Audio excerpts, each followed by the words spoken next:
Hielo.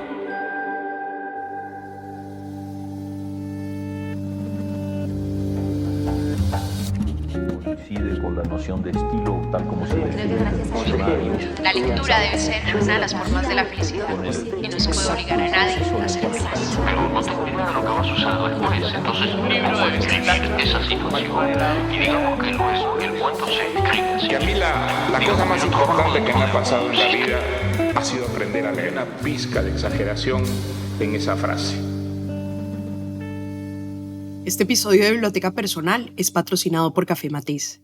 No hay mejor combinación de maestría para acompañar nuestras lecturas que con un delicioso café colombiano. Hola a todos. Bueno, hoy me puse un poquito existencial porque voy a hablar de Franz Kafka. ¿Cómo no hablar de Franz Kafka?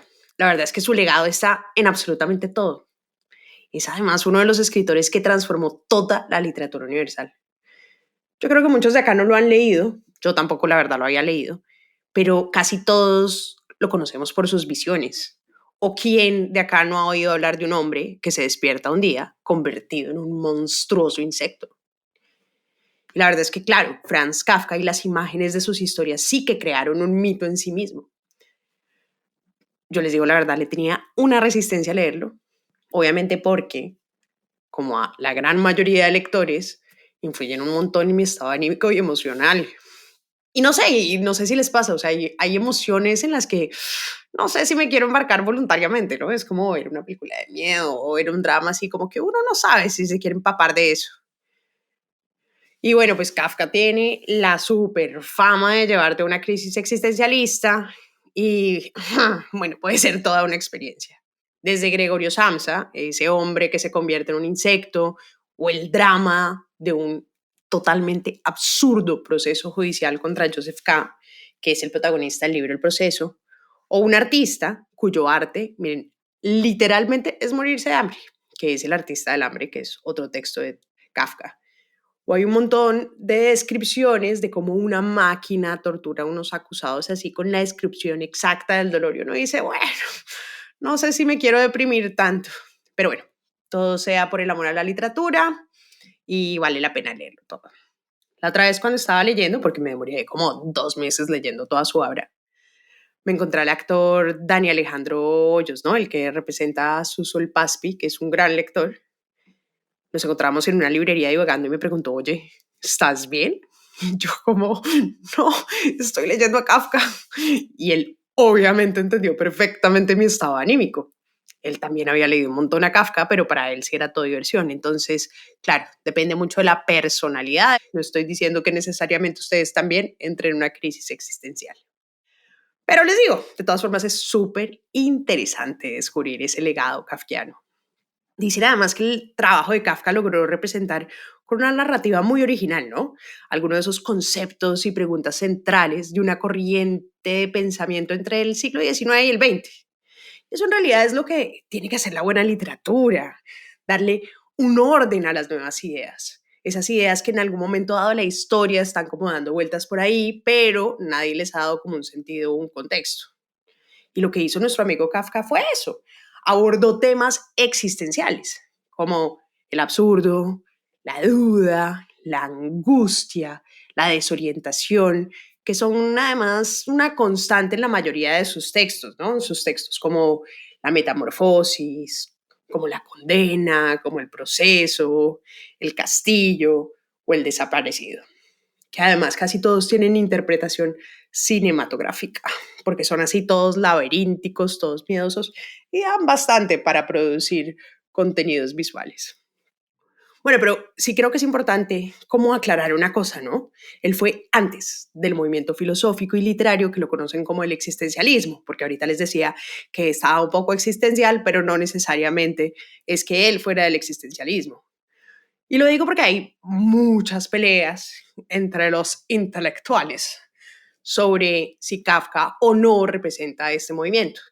Yo no me voy a meter pues en el debate, pero sí fue un poquito antes y lo que sí les puedo decir es que la obra de Kafka inspiró a 2 escritores franceses súper conocidos, que sí son protagonistas por excelencia de aquel movimiento y que es el señor Jean-Paul Sartre y Albert Camus, ¿no? Que escribieron pues una cantidad de obras existencialistas como Huis clos, La peste, El extranjero, pues eso sí, casi toda la literatura conocida en ese movimiento.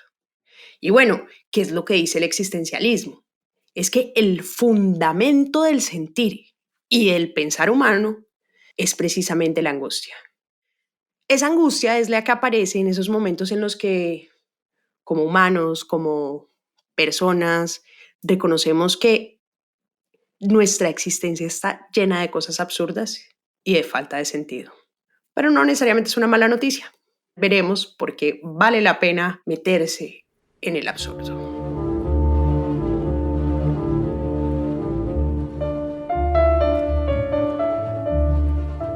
Kafka nació en Praga en 1883.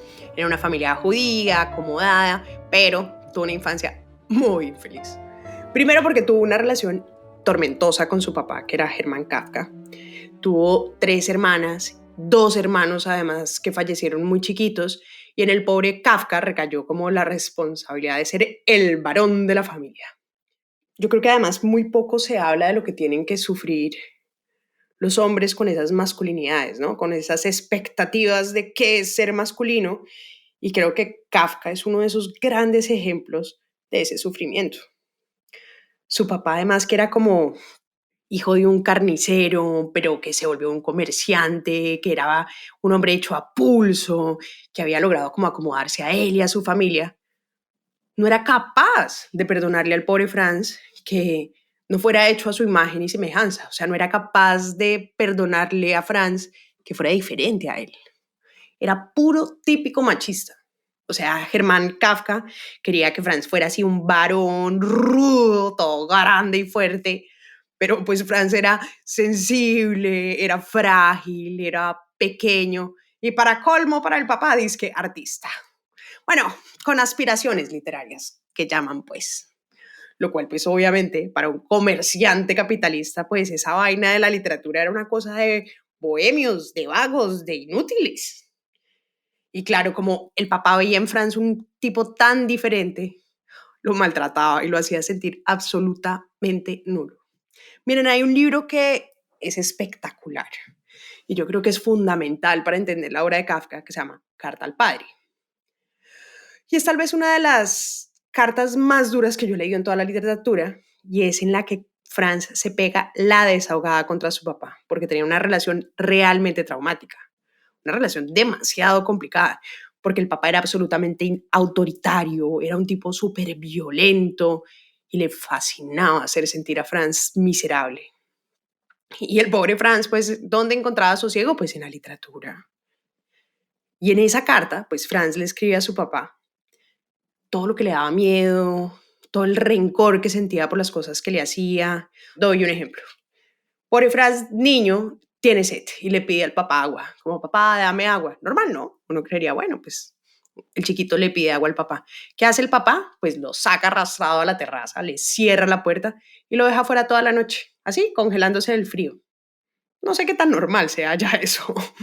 Cada vez que el pobre Franz le hablaba para contarle algo al papá, el papá se le burlaba, lo violentaba, no le permitía hablar.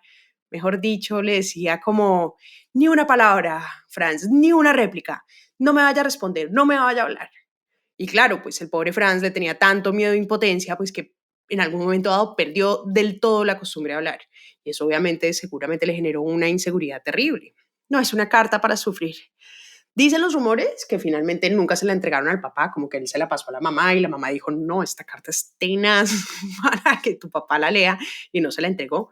Nunca sabremos si es verdad, pero afortunadamente nos queda a nosotros, pero sí narra todos los castigos y las reacciones del papá que son absolutamente humillantes. Y me parece lindo porque uno muchas veces en la vida cree que simplemente por tener un vínculo familiar la relación va a ser buena, y a veces no. A veces uno odia a su papá, a veces uno odia a su mamá, a veces uno tiene una mala relación o viceversa. Los papás odian también a los chicos y me parece que es un tema interesante. Pero lo que es atractivo es que el papá, que era este autoritario, pues sí que le dio un sentido de injusticia y del absurdo a Franz, porque Franz no entendía cómo cuando él le decía algo, le pedía algo que era totalmente sencillo, el papá reaccionaba totalmente de manera absurda. Y eso fue un hito fundamental para su literatura. El pobre Franz, claro, con ese papá y con esa familia, sufría de ansiedad social.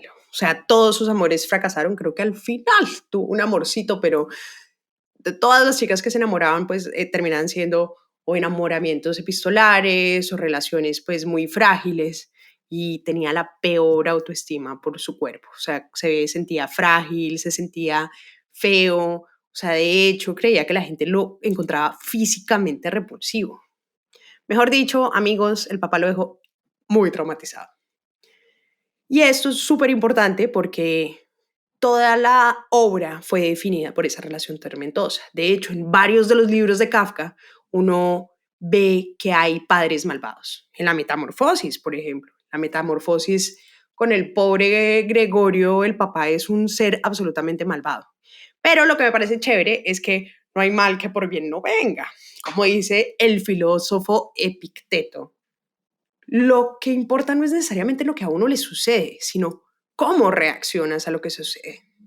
Hay gente en la vida que hiere y llena de heridas y solo se queja de ese sufrimiento. Y hay otra, como la pintora Frida Kahlo o el poeta César Vallejo, que si no han leído su poesía van a llorar, que cogen su experiencia y su dolor y lo convierten en arte, ¿no? Y eso hizo Kafka. Logró convertir el absurdo, el autoritarismo y el violento comportamiento de su papá contra él en literatura de la buena.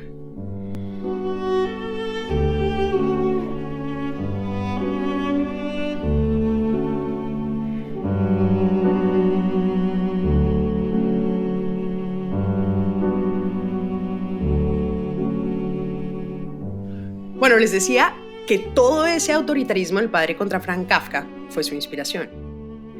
Hasta lo obligó a estudiar Derecho.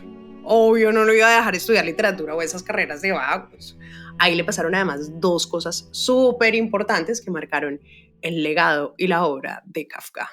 La primera es que se formó en el mundo jurídico. Y eso le dio un montón de material para escribir muchos de sus libros, porque varios de sus libros tienen como temática, como contexto, como estructura temas jurídicos. O sea, uno sí se da cuenta, se los dice una abogada que fue un fracaso en el derecho porque nunca lo ejerció, pero que tiene el título, se nota que el tipo sabe mucho de teoría del derecho, que para los que no saben qué es la teoría del derecho, pues no es otra cosa que un estudio de los elementos del derecho, y lo usa como tema de inspiración. Un ejemplo de eso es como el apego a la ley. Es decir, si uno logra que las leyes se cumplan o no se cumplan. Porque claro, o sea, y más en estos países latinoamericanos, pues las leyes y las normas existen, pero no necesariamente se cumplen, ¿no? Podemos ver por ahí al Congreso y algunos personajes del sector ejecutivo que no necesariamente cumplen las leyes. Y hay otros temas que están súper presentes, como el abuso de la autoridad, la lentitud de los procesos, la injusticia. Y bueno, sí, realmente termina siendo interesante. Hay una mini historia, miren, se la leen en 3 segundos, pues tiene como 3 páginas, es facilísima, la consiguen además en internet y todo, que a mí me fascina, y se llama Ante la ley. Y llega un campesinito, un campesino normal, se para al frente de una puerta que es la ley, ¿no? Es la representación de la ley, pero hay un guardia que no lo deja pasar. Entonces el campesino le pide permiso. Oiga, ¿puedo pasar? Y el guardia le dice, no, no puedes entrar. Entonces el campesino le dice, pero oiga, pero ¿será que puedo entrar más tarde? Es posible, pero ahora no, le dice el guardia.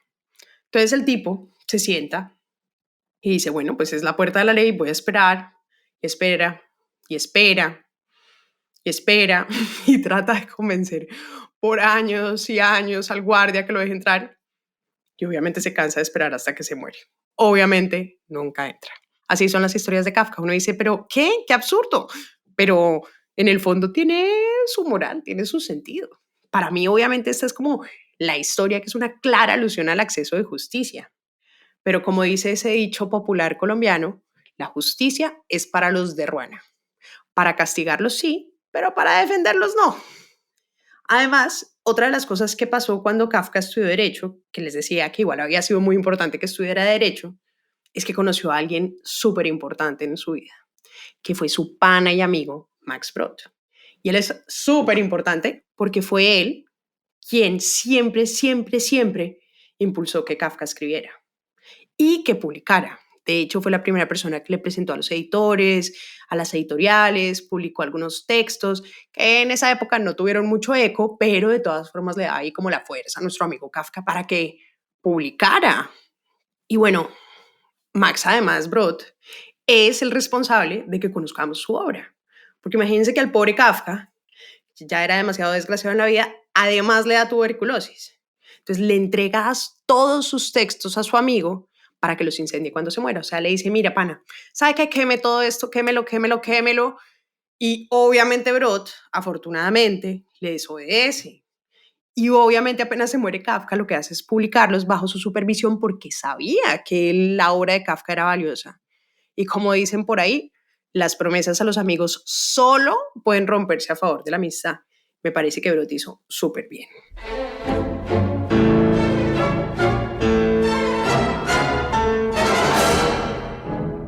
Bueno, ya habíamos conversado de qué es lo que caracteriza la obra de Kafka. El absurdo. Muchos de los textos que uno lee de Kafka me recuerdan, ¿saben? Lo que uno siente como en los sueños, en lo que todo tiene apariencia de ser normal, pero hay cosas que no salen en la realidad, ¿saben?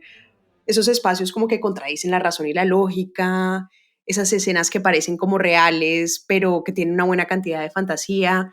No sé, ¿les ha pasado que están en un cuarto, pero en realidad no es ese cuarto? Que ustedes saben que están en su casa, pero en realidad no es su casa porque es un castillo, o que ven a alguien, pero no es en realidad alguien.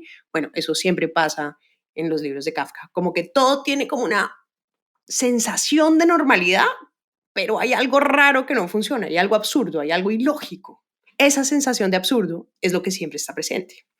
Por ejemplo, La Metamorfosis, ¿no? Este gran libro de Kafka que es tal vez el más famoso. Es un tipo, que es Gregory Samsa, que amanece un día convertido en insecto.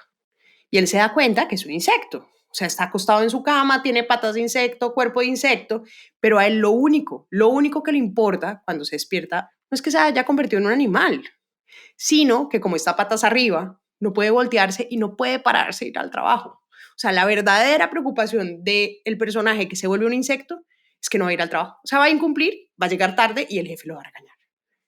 No, o sea, uno dice, bueno, es totalmente absurdo, pero igual es una literatura que tiene un sentido profundo. Y el pobre Gregorio Samsa, con su conciencia intacta y acostado en la cama, empieza a ver que la familia llega, que la gente llega al cuarto, que la gente empieza a darse cuenta, pues, que el pelado no se paró a ir al trabajo. Y él, claro, trata de comunicarse con sus papás, que entran además aterrados al cuarto y se dan cuenta que su hijo es un insecto. Pero obviamente él como que internamente piensa lo que quiere decir, pero no puede hablar. Pues obvio, los insectos no hablan, no le entienden nada, que es lo mismo que a uno le pasa también en ese sueño, ¿no? Que uno en una pesadilla como que tiene la intención de hablar, tiene la intención de moverse, tiene la intención de hacer algo, pero no lo logra. O sea, está como la intención, pero no funciona. Bueno, así literalmente la literatura de Kafka es como un sueño, más bien como una pesadilla. Ay, no, pero es terrible ese de La Metamorfosis, porque claro, la familia es súper indolente, se ve el autoritarismo de su padre, que lo empieza a ver de verdad como un verdadero estorbo, porque el hijo que ya es insecto, pues ya no va, ya no produce, ya no gana dinero para mantener a la familia, o sea, ya solo es un insecto horroroso e inútil. Y ahí empieza realmente la tragedia de ese pobre Gregorio que lo encierran en el cuarto. Y el pobre se sumerge, pues obviamente en la soledad y el abandono. No, les voy a decir, es tristísima, tristísima. No voy a contarles el final, pero les digo, lloré como una semana. Pero léanselo, está muy bueno. Todo lo que es absurdo en esas escenas que crea y lo que le sucede a los personajes es el sello de Kafka. Digamos que este es uno de los muchos ejemplos, pero el absurdo siempre es el sello. Si ustedes ven que están empezando a leer un libro de Kafka y hay algo que no les cuadra, acéptenlo, recíbanlo, díganle welcome. Esa es precisamente la función de su literatura, hacerlos sentir incómodos, hacerlos cuestionarse de por qué una escena que parece tan real, en el fondo está totalmente absurda. Ese es el sentido.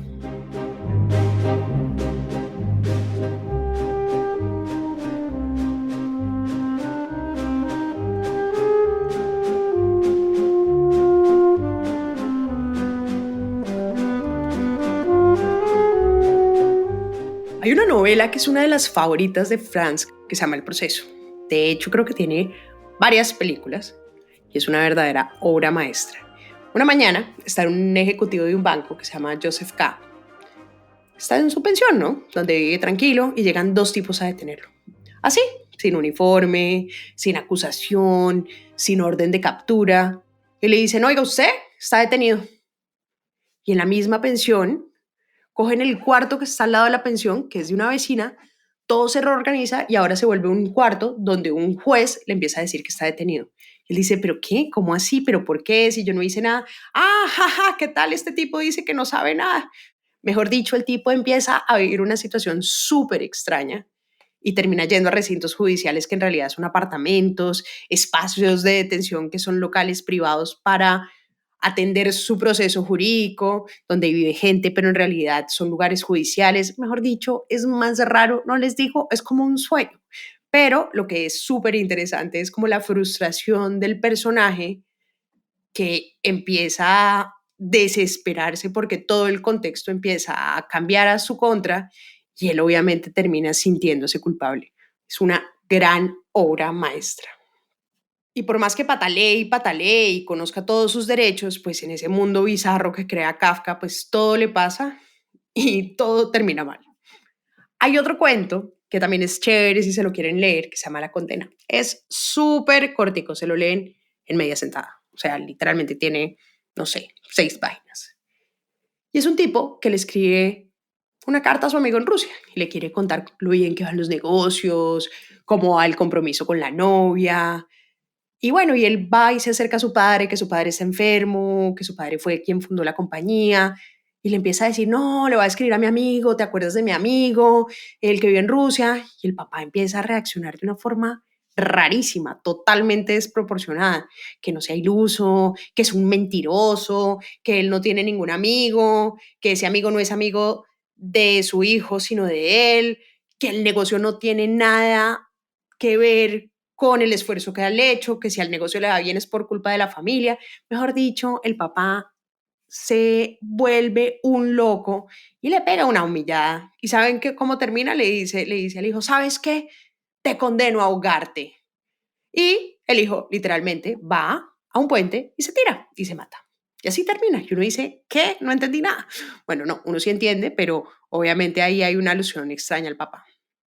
Bueno, y como ya he espoliado demasiado, pues no voy a contarles más de libros, pero me parece que esos son cuenticos que son súper interesantes echarles un ojo. Y no importa tanto que sepan el final, porque en este caso yo creo que lo importante es la estructura, las escenas de lo que sucede, lo que uno como lector alcanza a sentir, ¿no? Esa incomodidad que hay que aceptarla, porque de esa incomodidad van a surgir preguntas súper interesantes. Y eso yo creo que es particularmente espectacular de Kafka, ¿no? Que crea como unos escenarios creíbles, donde todo parece real, pero se abre como una rendija y empieza a colarse como una hechizante fantasía. Y uno se la traga sin dudar. O sea, para la época de la obra, Kafka fue tan original que hasta se creó el término kafkiano. Y kafkiano lo usan para describir las atmósferas y situaciones de historias que tienen como elemento definitivo el absurdo. Entonces, cuando les digan, es que ese libro es muy kafkiano, ustedes dicen, es porque tiene el absurdo. ¿Sí me entiende? Entonces, claro, los expertos dicen que el día que Gregorio Samsa amaneció convertido en un insecto, la historia de la literatura cambió. Y es que hoy creo que uno pues ya casi no lo nota, porque ya ve muchos libros que se han inspirado en esta obra, las obras de ficción que leemos, pues ya tienen una influencia importante, pero para el momento fue pues totalmente trascendental. De hecho, Gabo le fascinaba a Kafka. Cuando leyó La Metamorfosis y descubrió que había formas de crear un mundo donde todo era posible, él decía, no, es que yo no puedo creer esto, o sea, bastaba con que el autor hubiera escrito para que fuera verdad sin más prueba que el poder de su talento y su autoridad. Entonces, obviamente, Gabo decía, no, a mí me quedaron unas ganas de vivir en ese paraíso ajeno. Y obviamente, pues uno empieza a ver que el realismo mágico, pues tiene una pequeña inspiración de eso. Entonces, uno no sabe. Quizás sin Kafka, 100 años de soledad no hubiera aparecido. Hay una cosa, pues les contaba que Kafka estudió Derecho y se enfocó en seguros, porque el papá obviamente no lo iba a dejar vivir de la literatura. Y el tipo termina pues trabajando en una aseguradora, pues en un trabajo que no le quitara mucho tiempo para poder escribir, pero en esos trabajos de papeleo, donde escribía informes, donde estaba en procesos absolutamente burocráticos que todos conocemos, pero porque eso le permitía dedicar en la noche a su verdadera vocación, que era ser escritor, ¿no? Entonces él se quedaba hasta las altas horas de la noche trabajando en sus libros, trabajando en sus textos y en el día se la pasaba con 45 papeleos. El tema de los procesos burocráticos también fue un tema que le fascinaba a Kafka. De hecho, hay una historia también chiqui, que es la historia de Poseidón, que es este dios del mar, y Kafka imagina que ese dios del mar está tan abrumado con el papeleo administrativo que nunca navega nada. O sea, el pobre Poseidón empieza a decir, no, la gente cree que yo voy así por mi tridente poderoso, conduciendo y mandando en todo el mar, y yo acá sentado haciendo cálculos y empapelado, que esa es un poquito la ansiedad también de ese papeleo burocrático. No, igual que su trabajo, puro papeleo, pues con razón el pobre Kafka era un neurótico. Su obsesión por la escritura y el silencio era tal que cambiaba todo el tiempo de casa en Praga. Buscaba además la tranquilidad para poder escribir, ¿no? Entonces hay mucha gente que va a Praga y dice, ay, vivía Kafka, y vivía Kafka, y vivía Kafka. Pues obvio, en su obsesión para encontrar el sitio silencioso. Escribía en las noches además porque tenía muchos problemas de sueño, pero el único sentido que le veía a la vida era esa vocación de escribir. Pues en realidad mejor escribir que soñarlos. O bueno, al menos para un escritor. Esos sueños pues que nos entregó Kafka sí se lo debemos todo. Una forma además de conocer las angustias de Kafka es por medio de unas cartas, ¿no? Él tuvo dos amores bastante fracasados. Uno que fue totalmente epistolar, otro que sí se vieron un par de veces, que era Felice y Milena. Pero esas cartas también son consideradas como obras maestras de la literatura, porque las cartas lo que le permiten a uno es saber cómo escribe o cómo se define un escritor o las cosas que dice sobre su obra. Y estas además son como una de las correspondencias más famosas de la literatura. Pero lo que me parece además más bonito es que, obvio, uno ve a Kafka y es un hombre que uno calificaría sin duda como un tipo infeliz, ¿no? Fracasó en el amor, se sintió siempre rechazado, siempre estuvo deprimido, siempre se sintió un extraño. Pero en los libros y en la literatura encontraba ese sentido de la vida. En una carta que le escribe a Fritz Bauer le dice, Felice, nada de inclinación por la literatura, sino absolutamente yo mismo. Una inclinación es una cosa que puede ser extirpada o suprimida, pero es que yo consisto en escribir. Yo no tengo interés alguno por la literatura. Lo que ocurre es que consisto en literatura. No soy ninguna otra cosa, ni puedo serlo. No, eso es una belleza. Y después le dice como, lo único que tengo son, no sé qué fuerzas, en condiciones normales, que son capaces de concentrarse a insospechada profundidad para hacer literatura. Qué bonito que ese gran creador del absurdo, la literatura, haya sido su motor de vida. Me parece un mensaje para todos nosotros súper poderoso. Él vivía para escribir, él vivía para crear. No por el reconocimiento, a él no le importaba publicar y volverse famoso y todo eso, porque además ya les conté que nunca tuvo alcance. Y sin embargo, escribía por el hecho de hacer arte, por el hecho de crear, por el hecho de hacer literatura. Y eso me parece que es un mensaje sobre el valor de las artes en general ante lo absurda que pueda ser nuestra existencia. Porque yo creo que todos hemos sentido esas situaciones existencialistas y hemos encontrado en la música, en el cine, en las letras, ese sosiego, ¿no? Ese cobijo que le da sentido a nuestra existencia. Sí que me parece que vale la pena visitar este universo, que es un poquito laberíntico y absurdo de Kafka, porque siento que además en ese estado de incomodidad y malestar que crea él en sus escenarios es donde surgen preguntas que es importante hacerse. Miren, la buena literatura nunca da respuestas, da preguntas. Y eso es lo que hace Kafka. A Kafka le diagnosticaron una tuberculosis muy joven. Pasó muchísimos años enfermo, tosiendo de sangre, adolorido, y a los 40 años se murió. Como muchos artistas, murió en el anonimato, ¿no? Y ahí es donde vuelve nuestro amigo Brod, que ya les había contado que fue quien rescató toda su obra para dejársela a la historia de la literatura. Borges, nuestro amigo Jorge Luis Borges, decía que Kafka era un soñador que no quiso que sus sueños fueran conocidos, pero que ahora es parte de ese sueño universal que es la memoria. Y sí que lo es.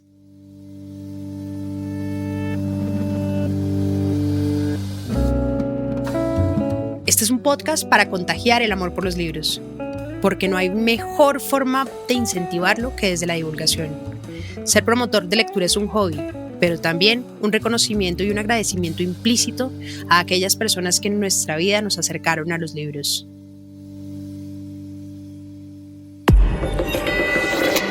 Bielo.